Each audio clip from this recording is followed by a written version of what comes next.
Welcome to session 5 of the Recruitment Business Accelerator Program.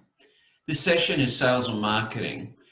In a very short time, I will summarize some of my key thoughts about effective sales and marketing for recruitment companies to really help your business to stand out from your competitors and to have a very valuable offering to your clients and your candidates. First of all, over the years, I've used many tools to assess the strength of a business. I like Michael Porter's 5 Forces model, but I always go back to the very simple SWOT analysis. And I'm sure you've heard of a SWOT analysis before. And we use this framework to look at the strengths and the weaknesses, which are internal to your business, and the opportunities and threats, which are external to your business. Weaknesses are harmful, so are threats. Strengths and opportunities are helpful, as you can see from the diagram here. And the idea of the SWOT analysis is to do a quick assessment of where your business is so that you can play to your strengths, you can maximize opportunities, you can reduce weaknesses, and you can overcome threats. It's a very good tool. And you'll find it very useful. And in your worksheet, you will find the ability to input key actions once you've gone through the SWOT analysis. Next, you want to make sure you have a very clear target market. What industries are you focusing on? Who are the decision makers you need to talk to? And what roles are you looking to recruit?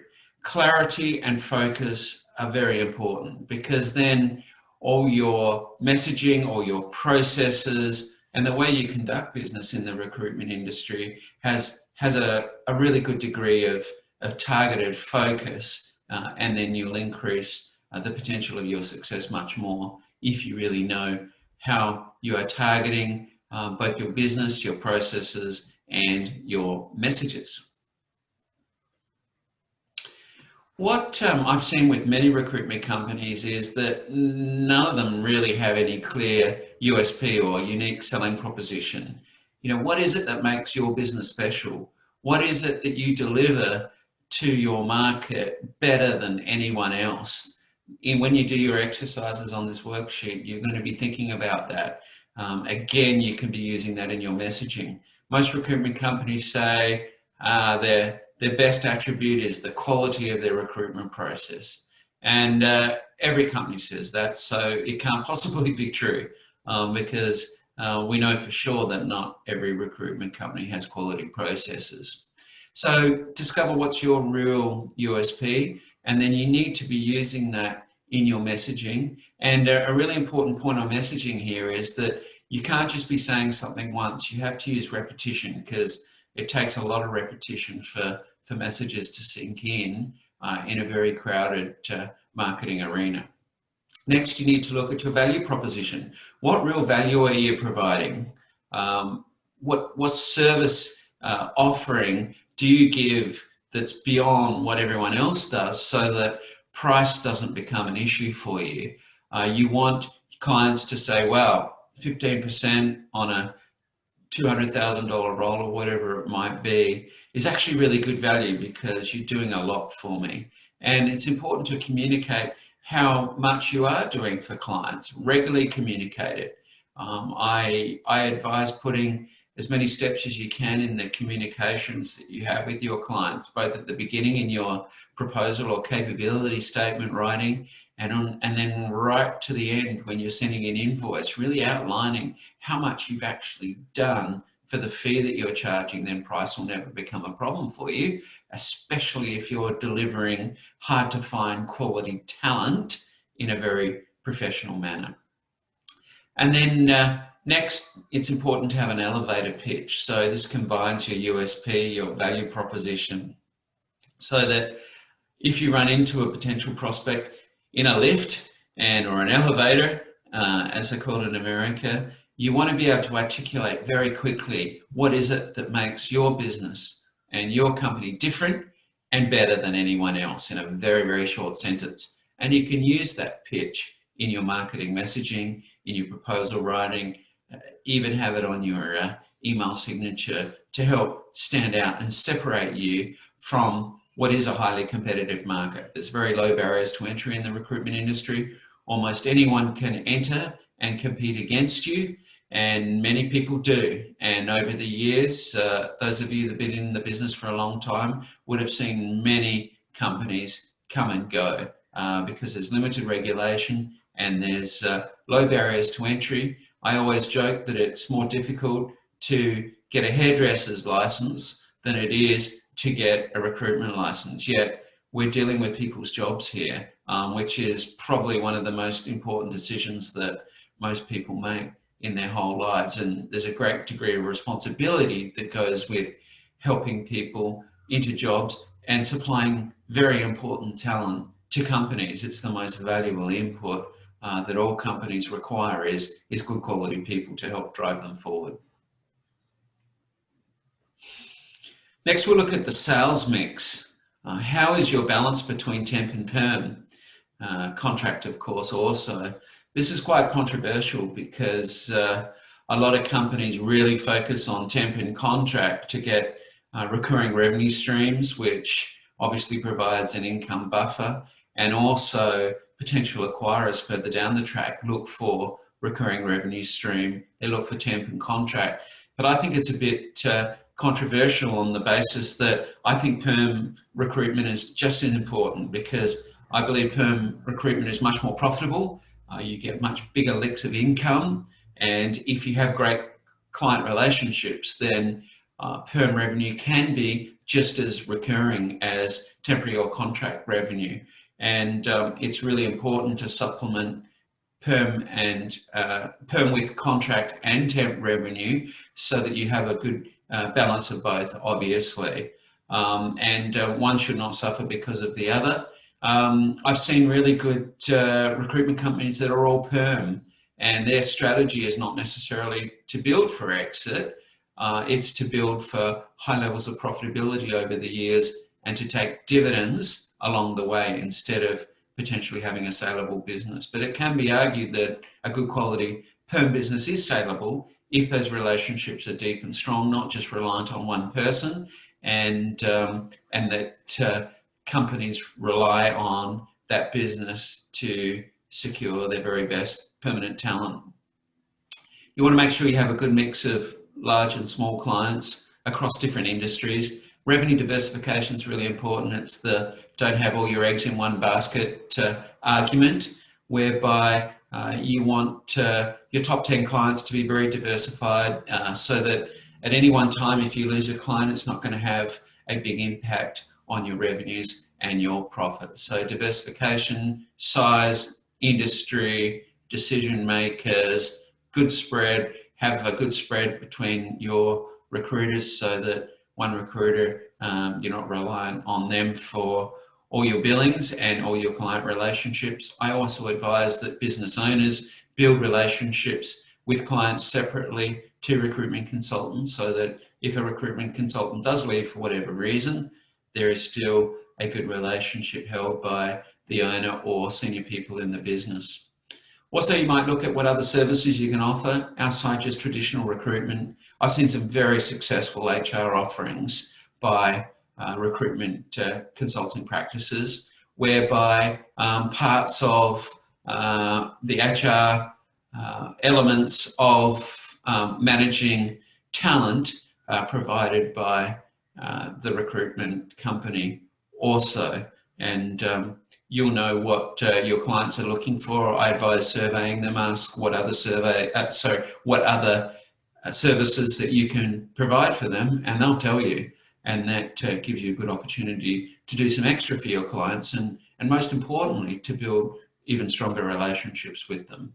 And finally, when you're looking at your sales mix, you have to check margins. I've included an article here later on when you go through your worksheet on temp could actually be destroying your business if you don't take into account all costs associated with executing temp and contract business. It's all very well to take out temp and contract wages, payroll tax, other costs such as superannuation, but you also need to factor in the cost of delivery of your people, of your offices, of your infrastructure, and then you might be unpleasantly surprised how unprofitable temp and contract can be unless you're charging margins that are decent and cover all your overheads.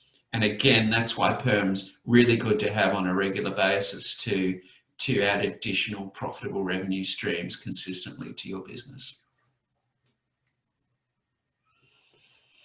A quick word on relationships, and I'm old school, and you would have heard this from many old school industry commentators, that recruitment is a face-to-face game. We're dealing with people here, and so many technology providers try and commoditize recruitment. They'll try and make it very transactional. They'll try and use technology to reduce cost and improve processes, and that's really important from process goes. But there is no replacement of building a strong relationship with clients and candidates, because you do want repeat business. You do want candidates that are so impressed with your service that they become clients later. You want them telling other good candidates about the services that you provide, and you want clients to give you good, strong testimonials so that you can attract new clients and grow your business. And the only way relationships can really be developed is face-to-face, and more we're seeing the ability to be able to do that over video conferencing. And it's not quite as good as in person, of course, but it's still much better than just very transactional email messaging, which can create the impression that you're operating a more transactional recruitment business as opposed to one that's more relationship driven. So I really encourage you to try and video conference or meet face-to-face as much as possible with both clients and candidates, because that will result in recurring and new business. A quick word on marketing activities. Now, there is a huge range of marketing activities that recruitment companies can use. What I advise is try and keep it short and professional, as opposed to blanket marketing messages out there that border on unprofessional, border on annoying, border on repetitive. Repetition is important. As I said, you have to make sure you do have consistent messaging and repeat that messaging, because people are very distracted, they're very busy, and they may not see your messaging the first time, even the second time. So it's about repetition, but it's about quality repetition, and that's the big message I want to convey to you here, that I would much prefer quality over quantity of marketing, because once you overdo it with too much and it becomes too fluffy or too irrelevant, then you're going to erode the credibility of your business, which you've been trying to build over the years. So some of the marketing activities that I believe are really important, and you have many of them right in front of you when you're conducting the recruitment process. I think job advertising is some of the most powerful marketing activity you can use, both for clients and candidates. And you've heard me speak about how important it is to have quality job ads that with no spelling errors, no grammatical errors, that really lay out the job in a professional manner, because it reflects on your credibility and your professionalism as well. Reverse marketing, I've always said, is one of the most powerful ways to market your business and your ability to source good talent. I see it very pointless to be constantly cold calling clients asking if they have any job requirements if you don't actually have any good quality talent ready to introduce to them.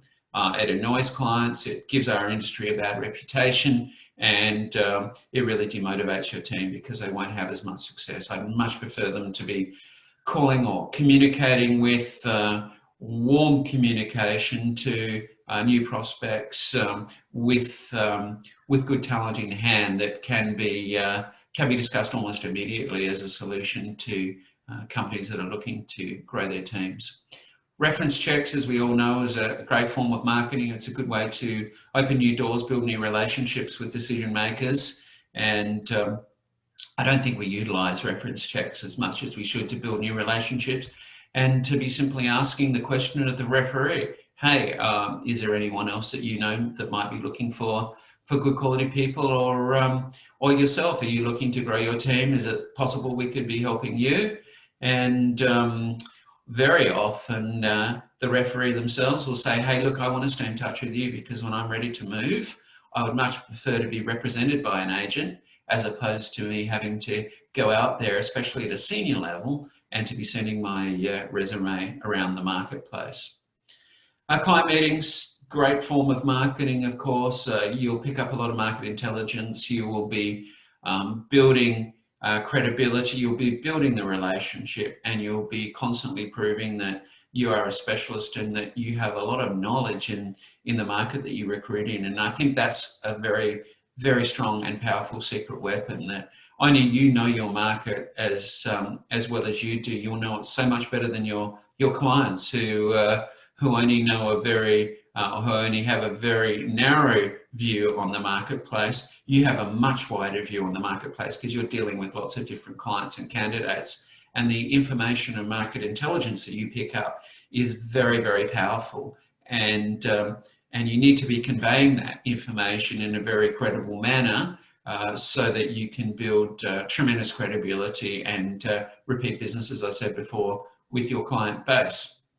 Candidate interviews in a similar manner, really good for picking up information, as you know, about what's happening in that person's current employment situation and what's happening with their current company that they've been working in. Some of their friends, some of their contacts can be very valuable referrals to you as well. So I always say treat candidates just as well as you treat clients, because they're a very valuable source. And as we know, especially these days, they very quickly become decision makers, and decision makers are going to require talent, and you want very happy candidates, even if you don't place them, to be very happy prospective new clients for you as well. Industry events, whether they're in person or online, I've seen some very good quality recruitment companies that 80% of their marketing is attending events so that they build relationships with people in their sector. It's really good to know who the people are, the decision makers in your sector, but also for you and your team to be learning about the dynamics of the sector that you're recruiting in. It's so important to know what's happening in that industry. What are the key drivers? What's happening in the news for them? What are they facing going forward? Because that'll reflect on their human resources demand now and in the future as well. And industry events give you the opportunity to be more face-to-face again, which is this critical relationship building that I talked about before. Then we go down to email, video and social, and you'll see that I've left that sort of down the bottom of the list.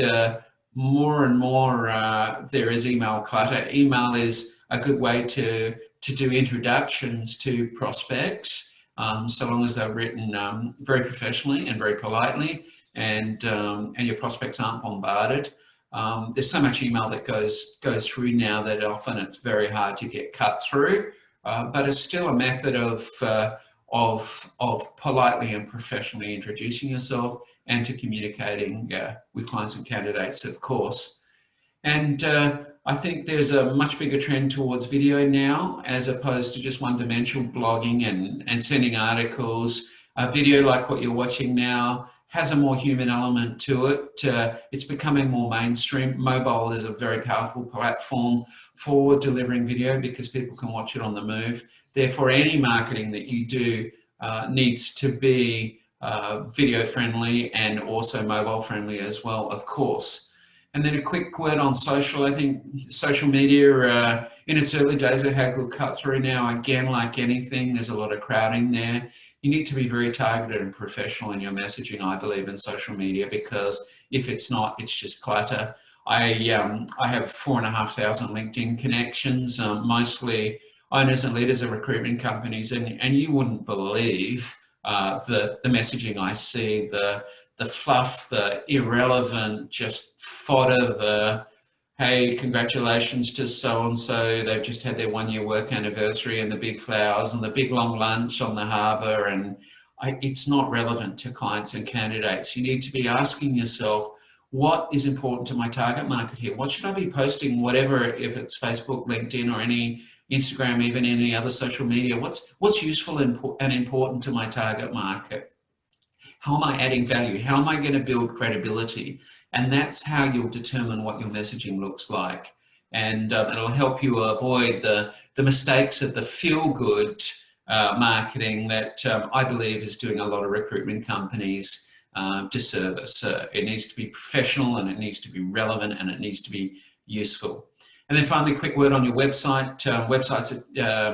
Website marketing is changing rapidly. I think to have useful content on there is really important, useful to both clients and candidates. Think about what resources you can be offering clients and candidates at no cost.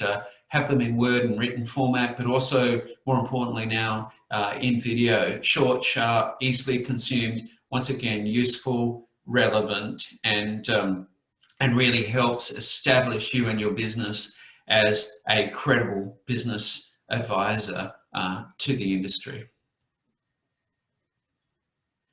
So just to reiterate that, I think this is a really important message here on marketing. When you think about what marketing activities to do, make sure you are providing useful information. Make sure you are delivering it professionally.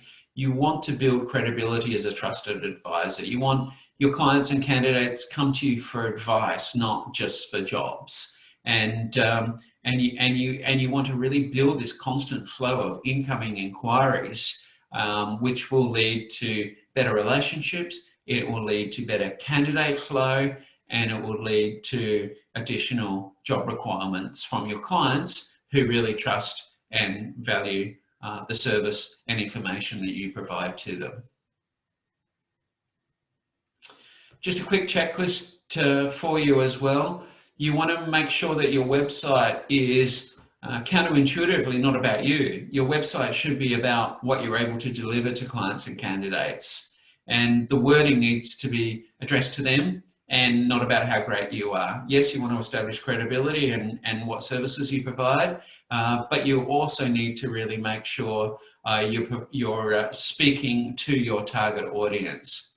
LinkedIn, I've talked about that before. In more senior roles, there's so many people on LinkedIn now. It's a very, very powerful sourcing tool. Therefore, your messaging on LinkedIn needs to be highly credible and highly professional, and make sure that you're really understanding where the people that you're communicating to are from, building a relationship with them that is around credible messaging as opposed to spamming, which will have the reverse effect, of course. Email I've talked about before, still a tool that can be used to directly get to people, but more and more there's clutter there, so you need short, sharp and professional communications there. Phone, once you have built credibility, is good, but cold calling, again, I'm really not a big supporter of cold calling because it's, well, no one really likes to be called to be sold something that they're not actually looking for. It has the reverse impact of what you're trying to do. And then proposal writing. I like sending capability statements out. I like building networks by sharing information, by sharing valuable content, by having a forum. We obviously run our Captain's Table forum for owners of recruitment businesses. It brings owners together every month, and we've been doing it for a number of years now, and nearly 1,000 people have attended, and they've all been senior decision makers. It's a credible way of building relationships by delivering very high quality content at a very low price. So I really suggest you have something similar going on, so that you have a reason to be in front of your clients and prospects on a regular basis to build credibility and provide great information to your target market. Your service delivery goes without saying. One of the best marketing strategies you can have is to deliver quality service constantly. No mistakes, no cutting of corners, just a quality professional service. Doesn't cost you any extra, but it can be the most powerful marketing tool that you have because, again, it builds credibility, it builds repeat business and builds referrals to new clients and new candidates. And then final word for you to check is feedback mechanisms. Make sure you are asking your target market, both clients and candidates, for feedback. We do very simple client and candidate feedback services for owners of recruitment businesses, and often it's better to use an external party to do it, because then you'll get a more honest response than if you do it yourself. And we've uncovered substantial new business opportunities for recruitment companies when we do client surveying, for example. But we also are helping recruitment companies to show that they really care about their target audiences, because they do want their opinions, and they do change based on the feedback. They change and improve based on the feedback that they receive from clients and from candidates. So I encourage you to do that on a regular basis, if not after each assignment, on a regular basis, at the bare minimum annually. And then there's an opportunity to compile a report as well on the state of your sector, and be sharing some of the opinions that your clients are telling you in the surveying that you do. Okay, and final point here for you is that the worksheet that's provided is going to help you develop a very short and sharp marketing plan. So I hope the ideas I've given you here will be useful to feed into your marketing plan for your business. And I've provided headings for you to use in the worksheet. Look at your marketing goals. What are you trying to achieve with your marketing? And that'll be around revenue, that'll be about target market, the service offering that you're provided, and the messaging around how you're going to be offering that service, how you're going to stand out, how you do stand out. You want to differentiate. There are so many recruitment companies out there, and it's so easy for recruitment companies to start. You want to be that credible, trusted advisor that I've talked about before. You want to work out what your value proposition is, so that pricing doesn't become an issue for you. That clients are constantly thinking, hey, yes, I'm charged a fee, but I'm getting so much value for that fee. I'm getting such a comprehensive recruitment process. I'm getting good quality clients. And wow, I couldn't have done that myself. And if I did it myself, it would have cost me a lot of time and money, and the opportunity cost of what I should have been doing in my role, in my current business, that it would be much more effective for me to outsource to a recruitment agency. And so you've really got a two-step sales process here. You've got to be constantly assuring and reassuring clients that outsourcing recruitment is the most cost-effective and efficient way of securing new talent. And then you also, secondly, need to be constantly conveying that your service is so comprehensive and your candidates are of such high caliber that the fee that you charge is actually really good value for money. So keep thinking about communication of value, and constant messaging, again, is a point that I want to get across as well. Providing useful content we talked about before. Make sure you have it on your website and communicate it in your regular communications. Good quality candidates are available. We used to do in the old days a hot list of candidates. Not many people do that anymore. But if you're sending that out on a monthly or a bi-monthly basis to your clients and prospects, you're making sure that they're aware that you do have good talent for when they are ready. They know to come to you. And you never know, they might just come to you straight away and say, actually, I'm looking for someone like that right now, as opposed to you using a more push strategy where you're constantly trying to sell. You want it the other way around. You want a pull marketing strategy where clients and candidates are coming to you, as opposed to you having to constantly bombard them with the hope that 1 in 10 will convert into a prospective lead and a job that you can be filling. Regularity of contact to keep your brand name out is important. Again, that contact needs to be professional. And you need to think about the delivery mediums that you've got to use, what's right for your market, what's right for the level of candidate, the level of client, and that'll determine which delivery mechanisms you use for your marketing. Okay, so I hope that gave you some good ideas. I tried to encapsulate many things I've learned over the years around quality rather than quantity of marketing, around the professionalism of recruitment marketing. I'm sure you've got other ideas that you could add as well that you've used in the past that have worked really well. But now it's time for you to go to your worksheet and answer some questions around where you're at in your business and develop your summary marketing plan so that you can move on to the next session later. So I hope you enjoyed today, and I look forward to any feedback that you have, and I hope you enjoy the process, because this is very, very important to the delivery of workflow now and in the future for your business.